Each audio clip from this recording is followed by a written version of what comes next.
At this time, it is my pleasure to introduce the panel. Obviously, we have Hannes Wellblood, a biohacker, and we have Enno Park, the founder of the German Cyborg Association. As I call your name, just go ahead and come on up. Christopher Koenen, a senior researcher at the Institute for Technology Assessment and Systems Analysis here in Karlsruhe. Susanna Hettrich, an artist and a researcher. And, of course, we have our moderator, most importantly, Stefan Dörner, the editor-in-chief of T3N.de. He'll be moderating this panel for you. Welcome. Thanks. Thank you, Sarah. So, as we just heard, we are living in the age of cyborgs. And actually, we have a real cyborg here on stage, Enno Park. You describe yourself as a cyborg. Tell me, why are you a cyborg? When it comes to the very simple definition, I have technology in my body. In my case, that's two things. The one thing is a cochlear implant. It's a medical device that allows me to hear because I'm medically deaf. It is an artificial hearing implanted in my skull, connected with my hearing nerve, providing information electronically to my brain, so making me hear. But this is for repairing a handicap. I also have, like Hannes already showed, a chip in my hand I mostly use for unlocking my phone. So anybody else besides me can't use my phone without more efforts. Interesting. So you have a medical device and also something that enhances your body in a way, or in combination with technology? Well, when it comes to medical devices, it's really a problem to talk about enhancement. They are in many ways very primitive. If you have an artificial arm and it's broken, it can't heal, but your biology can heal. So you can see how far away we are with technology to have enhanced stuff compared to your body. But on the other side, in special points, you can do more with it, especially when you see like disabled persons running with some special blades under their feet. They are faster. Paralympics have been faster than normal Olympics this year. Thank you. So, Hannes, how many cyborgs are living on our planet now? What is your estimation? It's definitely in the millions. If you look at everyone who has smart prosthetics, who has pacemaker implants, and what I find particularly exciting is that what we see, for example, in the Paralympics, there are people now with highly advanced prosthetic legs that are getting as good as those who have, for example, human legs and arms. And the exciting new competition, the cyberathlon or the Cyber Olympics that will take place in Switzerland next month, where people will compete who are completely lame from the neck down and still running wheelchairs or walking upstairs. So this technology is really happening. So you are describing very positive aspects of biohacking, cyborgs. Nevertheless, I think there are fears. Maybe these fears are driven by Hollywood pictures, as you mentioned. In your work as an artist, Susanna, you dealing with human fears a lot. So what is your opinion? Is it because we have the wrong images of cyborgs that there are fears, or are there real concerns? Well, I don't actually deal with the fear of cyborgs. What I do is I deal with fear as a positive human emotion that grants survival. If you consider, let's say, in Stone Age times, and our bodies they haven't really changed a lot from that times, we were fearing the animals that would hunt us. We were fearing fire. We had a lot of, let's say, natural instincts that grant our survival. And with my work, I am asking why we lack, or how we could overcome a lack of instincts that make us fear the things that are now dangerous and threatening to us, which are very much linked to data, which are very much linked, let's say, currency values, stocks, a globalized economy, which is kind of manifested in numbers and so on. So I'm looking at fear as a very positive emotion. I was wondering how we could use existing information technology on our bodies to actually give us an instinct and help us kind of to cope with the complexities that we live in. So I don't know if I have some slides where I could show my work, because otherwise it's maybe a little bit abstract to understand. I can try to press. Yeah. I didn't know it, but... Okay. Okay. Yeah, you can see some... Ah. Yeah, I just go through so people have an idea. What's So in your opinion, biohacking can actually fix our bodies for the modern age? Is this a good abstract of your words? I would say augment. It can augment our bodies to cope with the complexities of the 21st century. Yeah. Okay, thank you. So Christopher, you are you're dealing with the ethics of biohacking in your work. A good friend of mine, he studied law, and a lot of his fellow students, they use drugs during their exams. So my question is, will students of the future use neuroenhancement, and if they refuse to do this, are they left behind? Yeah, there is this concern that all kinds of so-called human enhancement technologies will in the future aggravate existing differences between people. So in the case of these drugs, I think it's very important. It's something that we also did in our work for the German Parliament, the Office of Technology Assessment at the German Parliament, which is our institute is running, or at least the consortium is run by our institute. And what they found out in this study is that, in fact, the existing stuff, at least, is not better than caffeine, and safer. Caffeine is safer. So there's a real risk in all these discussions that we sell stuff, that we hype stuff, and that's also a question of responsibility. And I see this as a huge problem that even in journals like Nature, they discuss this stuff in a way which is not really helpful, because then students, for example, believe that this stuff helps, and usually it does not. But in the other things that we're discussing today, the human-machine interaction, there are very interesting tendencies, and at the moment also many parliaments, politicians are quite interested in it. And this question is for all of you. Do you see a difference between an ethical difference between somebody who uses enhancements because of medical reasons and someone who just wants to enhance his body? And is there really a clear line there? Of course, we are all unhealthy. We are all dying. We all have fragile bodies, so we are all ill. And of course, we should use technology to cure. The definition of who is healthy and who is not healthy is, in my view, completely arbitrary. So we can all be in need of some proper upgrades. I, for example, would love to get an upgrade on the memory function, which is not working as well as it used to be. Other opinions? I think there's a very blurry line between what's medical and what not.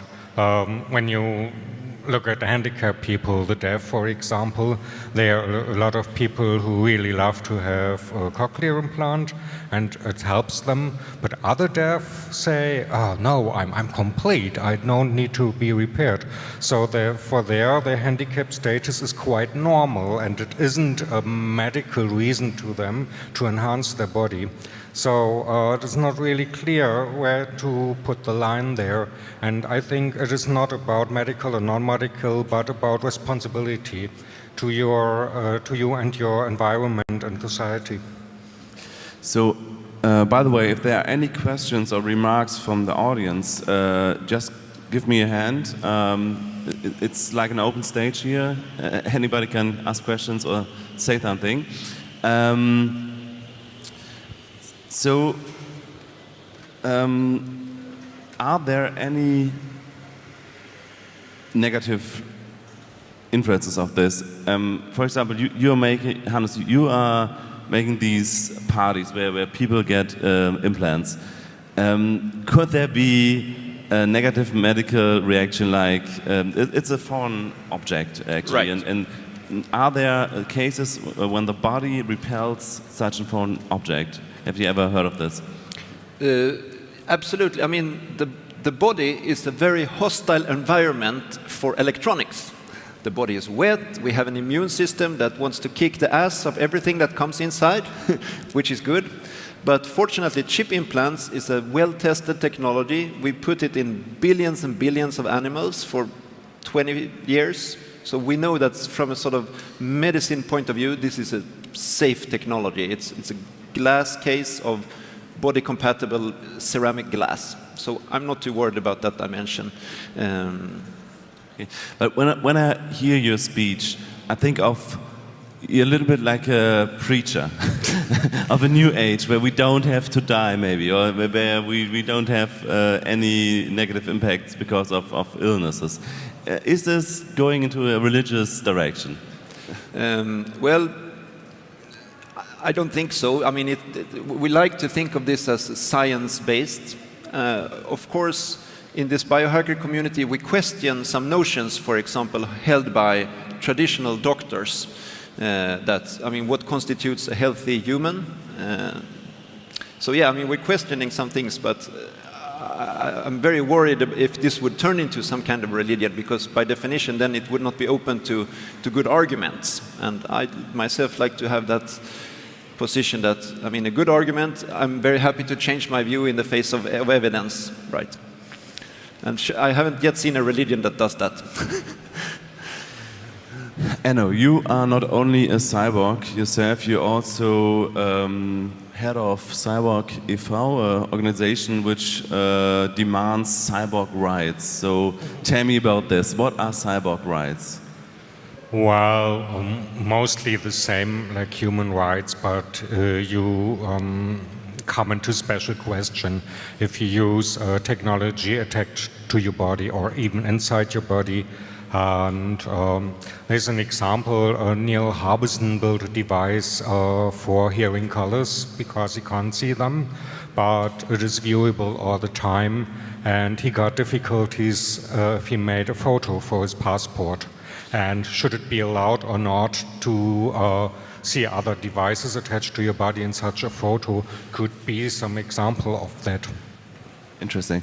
So, and what was the result of this? So, could he get his photo ID with this device? Or? Yeah, after a longer arguing, he could get it. It is a little bit like wearing a niqab or wearing glasses. There also it is accepted. When it comes to those rights, the most important thing is it isn't implanted, but I think this the smartphone you all might have in your pocket makes you a little bit cyborg, and it's really, really important for you, depend on it. And so it should not be allowed to be confiscated, for example, by police when you're on a demonstration or something like that. And this is really central to us, that people depend on the technology they use. How many members has your organization? About 40. Okay, so it's a little, little so far. Okay, a very special topic. Yeah. So, my question to you, the audience: who of you would use technology, body enhancements, biohacking for not medical reasons? Who of you could imagine this? Okay, this is about a third, I would guess. And you, your panel members, Christopher? It really depends on what what guy. In principle, yes, yeah. In principle, yes, but not. So what would none you of like the, to? None of the existing stuff, I would guess. Okay, but what would you like to be enhanced by technology? I'm not sure if this is really interesting for the people, but different to most of the enthusiasts like transhumanists, I would prefer physical stuff, like playing football with 70 would be very nice, or good prosthesis or something. But don't you see the risk that there will be the difference between poor and rich and first world and developing world, and all these things will get even worse, even more severe? Yeah, I think this is the concern that it, but in fact, to some extent, I would believe that these entire discussions, which hark back to discussions that we had 100 years ago already. They just reflect the fact that we are already living in a very unequal society. To some extent today, an old person can have an artificial hip, and in other parts of the world, or even in other parts of the same society, another person cannot do this. So to some extent, this is just a reflection. And I would also say that you have shown your mobile. I would even say these kind of discussions of technology going into our body just reflect the fact that our society is already totally immersed and totally interconnected, that these kinds of machinery are shaping our social life in such a deep way, or like you did in some of your artwork, in intimate way.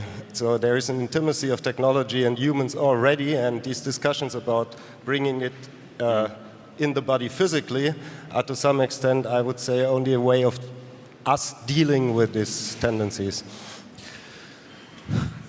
In your artwork, you are developing devices that get people extra senses. Is this correct? Extra senses. Okay. Yeah. Some part of what I do is about extending the senses. So I'm at the moment conducting a 3-year research project, which is actually funded by the Swiss National Science Foundation, and that's about augmenting the human senses to feel man-made electromagnetic fields. And it's sort of based on the research in the 1960s, which is using the skin as an interface to vision, sort of the idea of a lo-fi skin vision, and it's inspired by weak electric fish who do exactly that. They can see by self-generating electric fields. So that is one example of what I'm working on. It is a longer-term project, but it's supposed to end up in devices that people can, in fact, test. So to your question, would I augment my body beyond medical reasons? Yes, I would, but I'm much more interested in the skin as an interface than going, let's say, deeper down.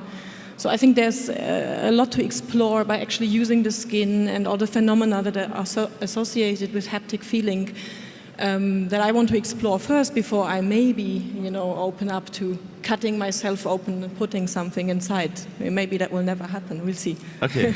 so Hannes, what are you hoping for when you're old? What will be the best device you can implant in your body?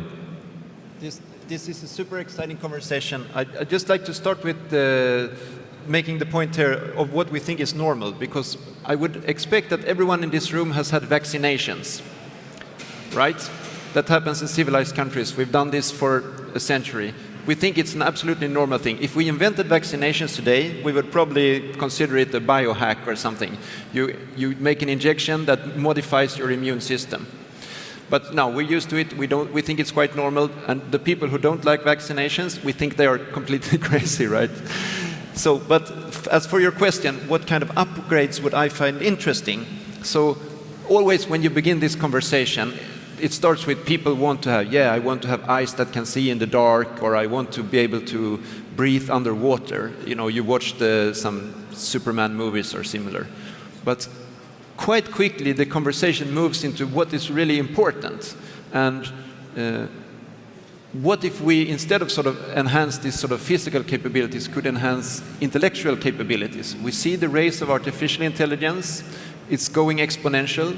We know that human intelligence, it's definitely on a more linear trend curve, right? So are we in trouble? Possibly, unless we in some way enhance ourselves with artificial intelligence so that we can stay in the game with artificial intelligence. Otherwise, chances are that we will become like the gorillas of the misty mountains. They sit there in their trees, eat some fruit, have a little bit of sex or fight with some other gorillas, but they are not really part of running the business of this planet. So do we want to end up there and have artificial intelligence, whatever form it may take, run the system? Or is the way for us to stay in the game to also improve our own intellectual functions using cybernetic technologies? I think that is a likely scenario. But ultimately, again, it's not about physical augmentation. It's neither about intellectual augmentation, because ultimately the conversation should be about how can we improve ourselves as ethical beings. We know that we humans, because of our Stone Age brains, we are messing up this planet pretty bad. We are ruining the environment, we have wars, we have, quarter capitalism. There are a lot of things that are based on current human psychology and morals.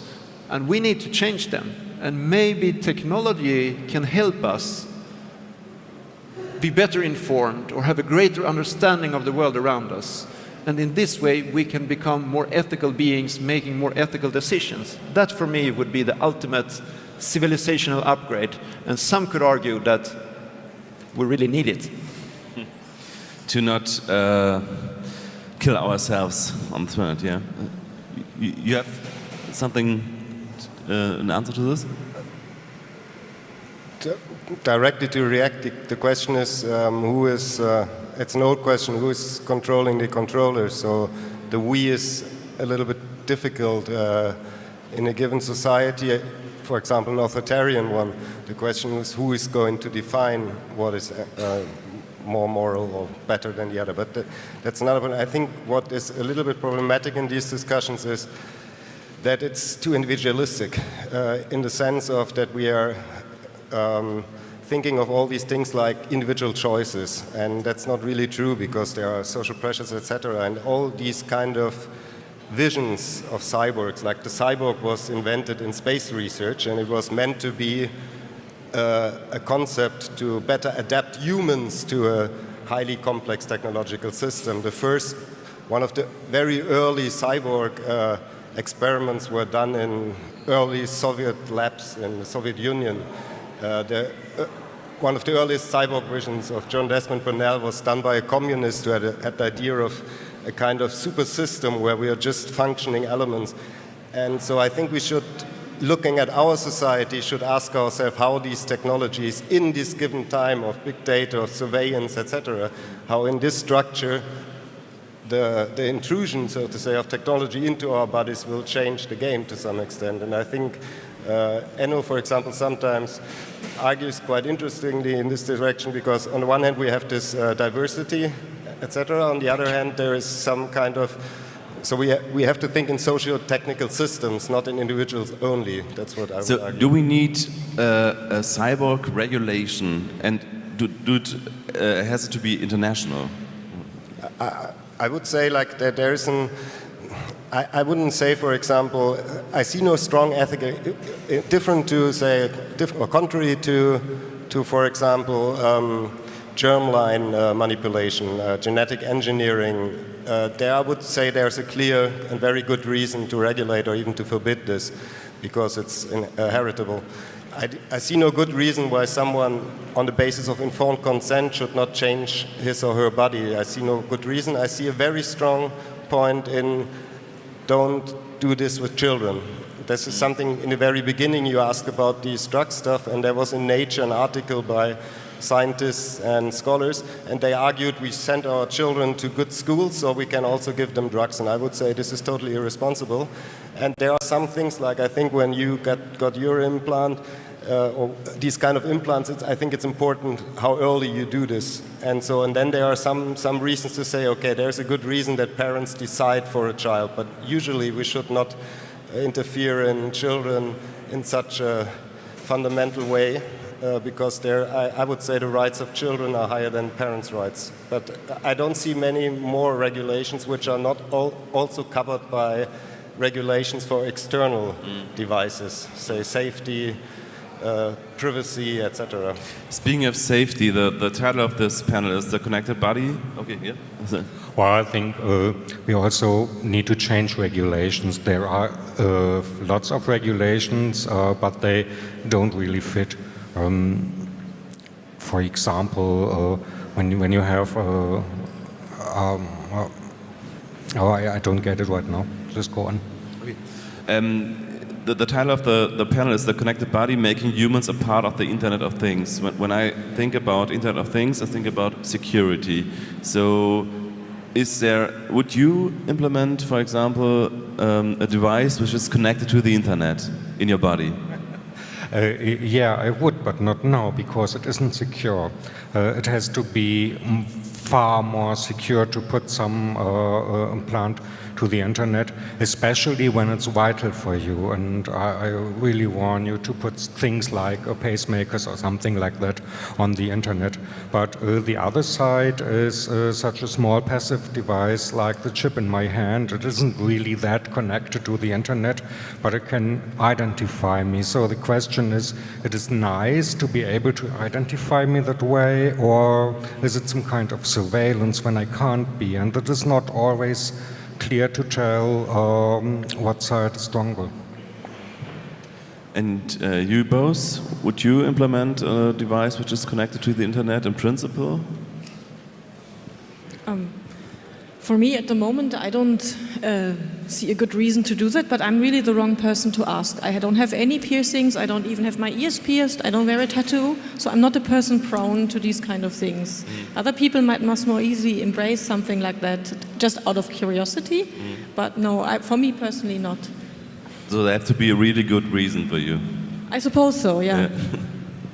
And Hannes, you're more open to devices connected to the internet. Is your implant in any kind connected? Well, of course it makes sense to have devices connected to the internet in your body if it has relevant functions. And I mean, I'm not security. Of course, we need security, right? I mean, that is baseline expectation in an IT society. So if I put, a health logging device in my body that captures all my health data, of course I expect the technicians behind to have solved the security problem, right? So it goes without saying. There is an interesting conversation to be had around this, however, which is who owns your data? Because currently this is a worrying situation that big companies like Google or Apple or other Fitbit companies, they are capturing a lot of users' data and they are owning it, and we give away our control of what is essentially a part of ourselves. And I think that privacy conversation is super important in this day. Who owns my data, and how can how can my physical body have a control over my digital body? I think that is something that I would really like to see. And what I'm happy with the fact is that Germany has the best privacy laws in the world. So I definitely, thanks guys, I definitely put my personal data in a German company rather than an American company. But you don't get money from any German company, full disclosure. Oh, but integrity is better. We had some questions here. Okay.